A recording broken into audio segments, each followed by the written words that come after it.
I'm Eric. I'm the guy who you talk to, okay? You don't need to cry. Do you have your ID on you or in the car? Go ahead and set your stuff on that car right there, okay? All right, I need you to place your hands behind your back for me, okay? You are under arrest right now, all right? All right, this officer right here is going to search you. Female, you're a female, all right? And then when we put you in our car. On September 5th, 2025, Bartlett Police Department in Illinois began investigating a $250 identity theft case involving fraudulent gym membership restaurant purchases and video game currency. Over 34 days, detectives traced the fraud to Quanesha Mason, who had purchased stolen credit card data from the dark web using Bitcoin. On October 13th, 2025, they executed an arrest warrant at her Chicago residence. I'm Eric. I'm the guy who you talk to, okay? You don't need to cry. Do you have your ID on you or in the car? Want to grab it for me real quick? Just want to make sure I'm out talking to the right. How you doing? We're just going to talk to her. Quanesha, I appreciate it. I understand you're upset right now, okay?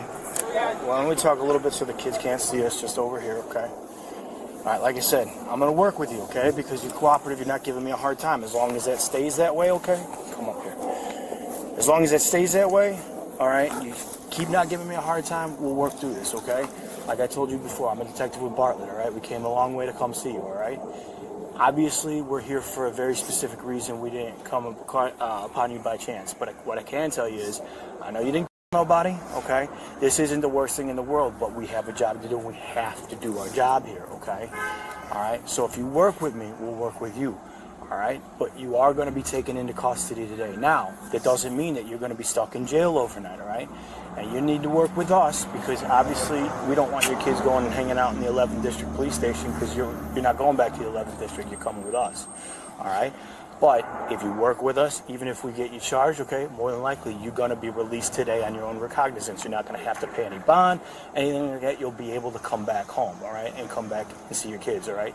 Like I was telling you before, though, if we stretch this process out too long, okay, then we have to get the warrant for you. That's a detainer warrant. Then you sit in jail for a couple of days, and nobody wants that, especially over some low-level stuff right here.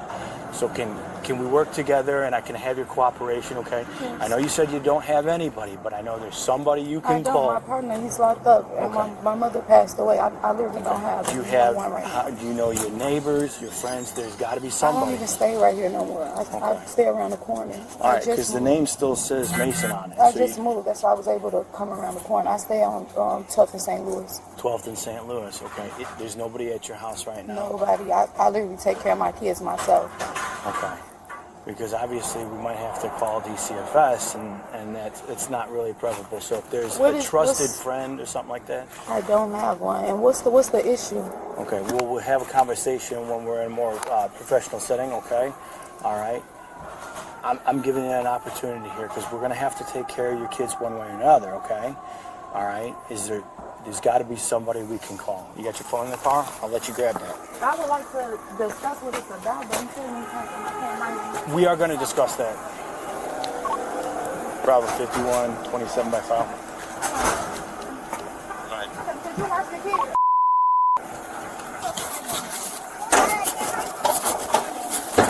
Hey, can you just get the info of who's going to watch the kids?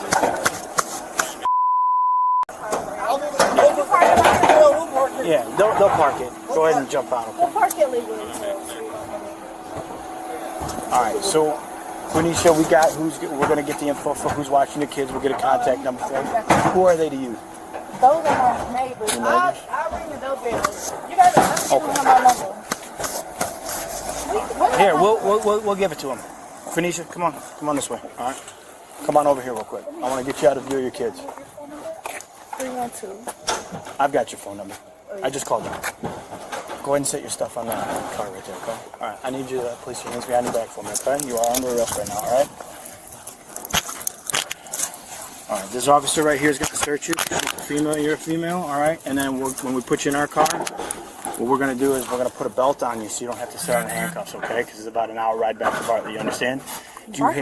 Bartlett. This case presents three constitutional issues: Fourth Amendment arrest authority, Fifth Amendment Miranda compliance in the intersection of dark web fraud with traditional identity theft law. Under Illinois versus Gates, probable cause requires a totality of circumstances analysis. Here, detectives established it through bank records, surveillance photos matched to driver's license phone tracing via ZX software, and gym registration data. The warrant execution was textbook Fourth Amendment compliance.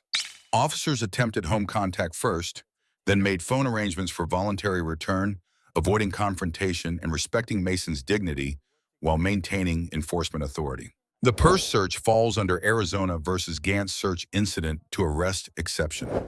When Mason was handcuffed but unsecured, officers could search containers within her immediate control for weapons or evidence related to the identity theft charge. Notice the female officer conducting the search.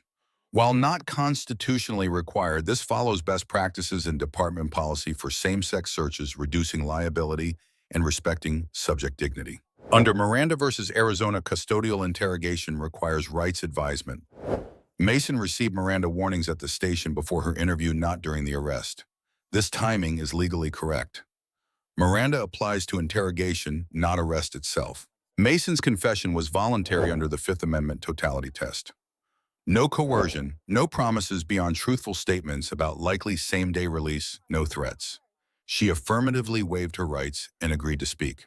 The dark web element raises federal jurisdiction questions. While charged under Illinois Statute 720 ILCS 5/16G-15, her use of Tor Browser and Bitcoin for interstate fraud could trigger 18 USC 1343 wire fraud. Prosecutors chose state court. Smart decision. Class 4 felony with $250 amount allows probation and restitution. Federal prosecution would be resource intensive for minimal gain and likely result in similar outcomes. Bravo 51, Mark, 1 adult female in custody. Do you have anything on your person, in your purse, that you shouldn't have, that's illegal, that's dangerous, that might hurt or injure us? Nothing? No. Okay. Go ahead.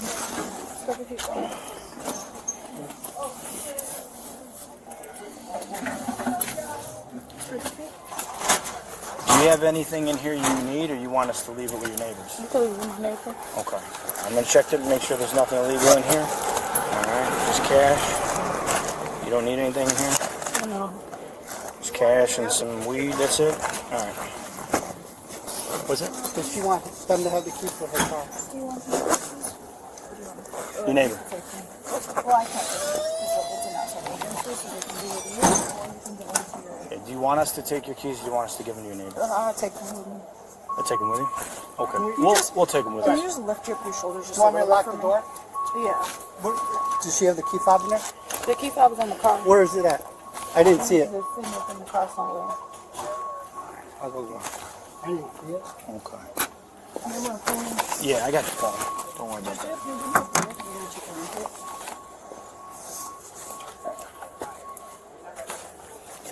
Okay, we're going to walk you back to our car real quick, and like I said, I'll throw you in that belt. Huh? They gonna bring my keys. You can get my purse and my phone. I mean, I need my phone. You get my purse.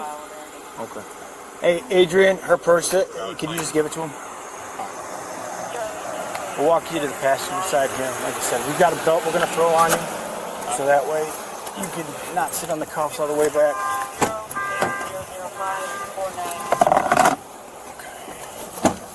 Hold on. Before you get in there, yeah, we're going to switch you to the front.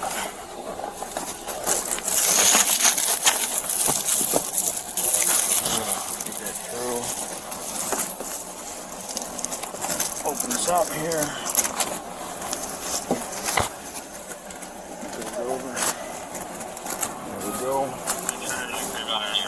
I'm gonna release the cuffs, okay? All right, and then it'll be fine. It just folds over itself, so that'll be good. All right, when I take this handcuff off, put it on top of your head, okay? Your hand for me.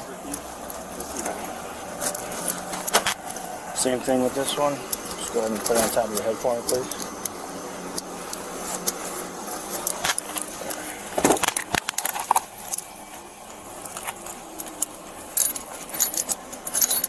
This hand down. There we go, just like that. Perfect. Same thing here. And it's not too tight. No, it's fine.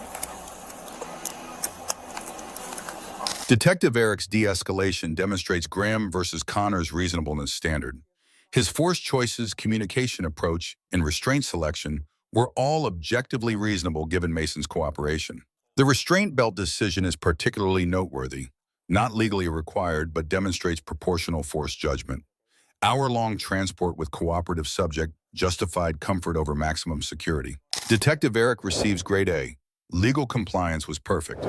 Every Fourth Amendment requirement satisfied Miranda properly administered search incident to arrest executed correctly. His tactical approach was exemplary, positioning Mason away from children, patient childcare arrangements, clear outcome explanation, and empathetic demeanor all reduced resistance and trauma.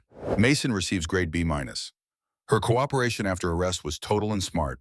Full confession, identification, and photos demonstrating Tor browser access all served her legal interests. However, her initial conduct was knowing criminal activity, purchasing stolen data, selecting cards to test using them for luxuries, not necessities, all demonstrate deliberate fraud, not accident. Bartlett Police Department receives grade A-.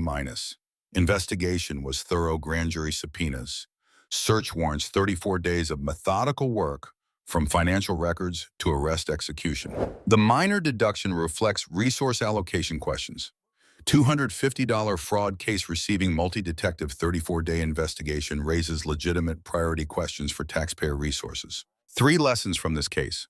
First, dark web fraud is increasingly accessible. What once required technical expertise now needs only smartphone and internet connection. Second, cooperation has concrete value.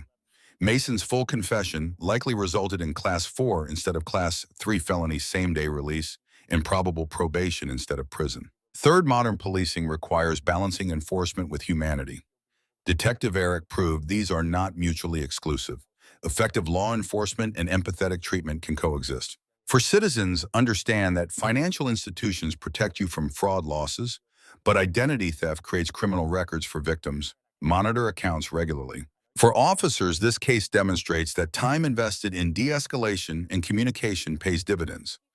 Cooperative arrests are safer, faster, and legally cleaner than confrontational ones. What's your analysis of this case? Should $250 fraud cases receive this investigative attention? Does Mason's cooperation demonstrate remorse or legal strategy? Let us know in the comments. Don't forget to check out Audit the Court for courtroom analysis. Thank you for watching.